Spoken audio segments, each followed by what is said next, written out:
Bonjour à tous, soyez les bienvenus sur notre chaîne. Aujourd'hui, je vais vous dévoiler une information utile sur la politique ivoirienne. Restez bien jusqu'à la fin pour ne manquer aucun point important. Bon visionnage, on se retrouve à la fin de la vidéo. Une profession, je ne veux pas minimiser ou banaliser une profession. Mais nous avons de nombreux enfants de ce pays qui sont titulaires de diplômes de master, d'ingénieurs, et puis qui sont contraints d'exercer des professions comme le vigile. Et lorsque ces personnes apprennent qu'il y a 400 personnes dont on ignore tout en ce qui concerne le processus par lequel ils sont passés pour aujourd'hui prétendre à la formation pour entrer à la fonction publique, la jeunesse s'interroge. Et Jean-François Kouassi n'a rien n'était d'autre que la voix des sans-voix. Son message n'était pas d'encourager les gens à un discrédit quelconque de notre administration. Son intention, c'était de dire aux décideurs, penchez-vous sur ce problème sérieux. Parce que nous avons la possibilité, parce que nous sommes compétents, nous avons la possibilité de rentrer à la fonction publique, mais par des réalités qui existent, nous en sommes privés. Voici, c'est le message de M. Jean-François Kouassi et nous voudrons que ce soit compris comme tel. Est-ce que le ministère public a réussi à prouver l'inverse?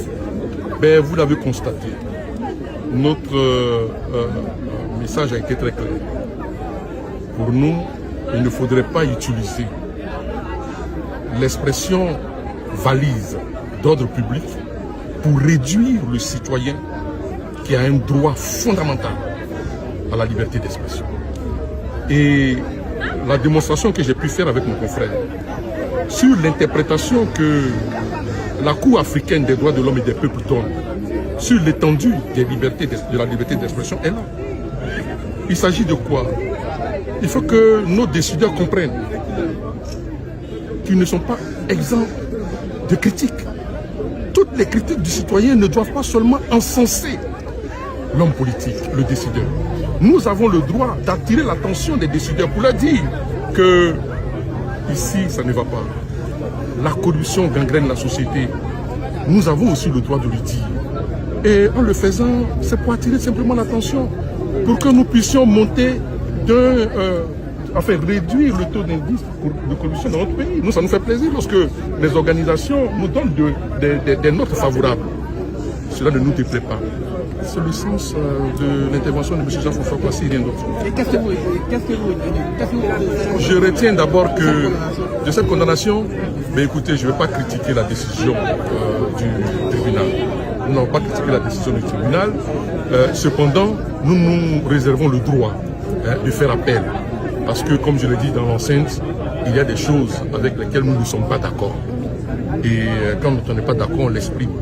M. Jean-François Kouassi l'a exprimé, il n'est pas d'accord avec ces concours qui sont organisés de façon occulte. On ne sait pas comment est-ce que les gens deviennent douaniers, etc. Il a le droit de le dire, c'est un citoyen du pays. Vraiment, on ne pouvait plus dormir. On ne faisait qu'à rêver seulement. Tu t'assois du matin au soir, tu réfléchis. Comment tu vas t'en sortir? Et Dieu, et puis on a tout donné à Dieu. On dit comme Dieu est là, il est le Dieu miséricorde, il fera le miracle. Mais quand même, on ne dort pas. Mais aujourd'hui, Dieu nous a montré qu'il est prêt pour nous et on lui rend gloire. Parce qu'on a trouvé que vraiment, nous les pauvres, on n'avait plus droit. Donc, on prie Dieu pour que Dieu mette sa main dedans, pour que nous ayons quand même un jour le droit de parler où on veut parler. Moi-même, j'ai eu des diplômes, mes diplômes pourris dans ma valise. Parce que je n'ai pas de parents qui ont l'argent. Je n'ai pas un parent qui est grand type. Mais mes diplômes ont pourri dans ma valise jusqu'à j'ai vieilli. Oui. Vous avez vu tous ces jeunes qui sont déplacés pour votre fils. Alors, oui, je les ai vus. Moi, en tout cas, moi, je leur dis merci. Je leur dis un grand merci. Tous ceux qui sont venus, que le Tout-Puissant les protège. C'est choquant de savoir qu'il y en a d'autres qui ont 3 millions. Il y a des ministres qui ont tous ces privilèges, qui ont toutes ces voitures. Et déjà, quand on commence par le président de la République, il est président de la République et le président du RHDP. Je suis contre les cumuls de postes.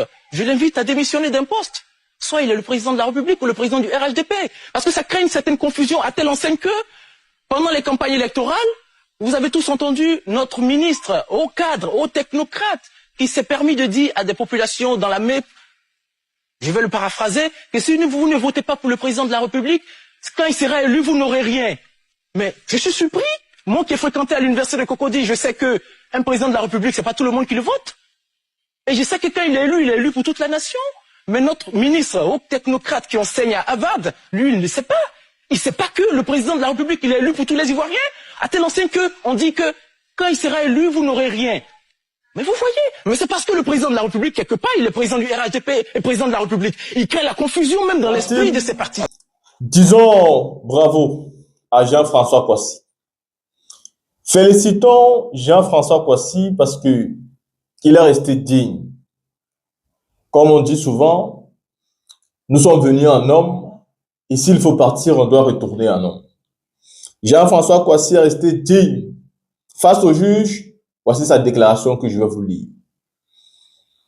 Si la ministre estime avoir été heurtée par mes propos, cela n'a jamais été volontaire. Toutefois, demander pardon pour satisfaire certains au prix de la négation d'une situation connue de tous ne sera pas possible. En tant que citoyen, il est de notre devoir d'interpeller nos autorités face à certaines situations, de protéger nos concitoyens et de défendre des valeurs. Si pour cela je dois en payer le prix, qu'il en soit ainsi. On peut me qualifier de tous les noms, mais c'est pour tout le monde que je me bats également. Jean-François Kouassi vient de répondre à tous ceux qui passent sur les plateaux de télé et qui essayent de l'insulter, de faire croire qu'il ne sait pas ce qu'il fait. Il vient de leur faire comprendre qu'il sait très bien ce qu'il fait et qu'il se bat même pour eux. La team, souvenez-vous, je vous avais dit ici qu'en réalité, Jean-François Kouassi est dans une stratégie pure et simple. Vous vous amusez avec lui, mais il est entré en politique, il sait où il va et il sait comment procéder pour être l'homme du peuple. Faites gaffe, parce que cet homme-là pourra prendre l'amour du peuple. Parce qu'il est en train de montrer ici sa détermination. Il est en train de montrer ici qu'il n'est pas venu en vacances. Il est venu se battre pour avoir lui aussi, c'est-à-dire le cœur des Ivoiriens, pour pouvoir espérer prendre la magistrature suprême.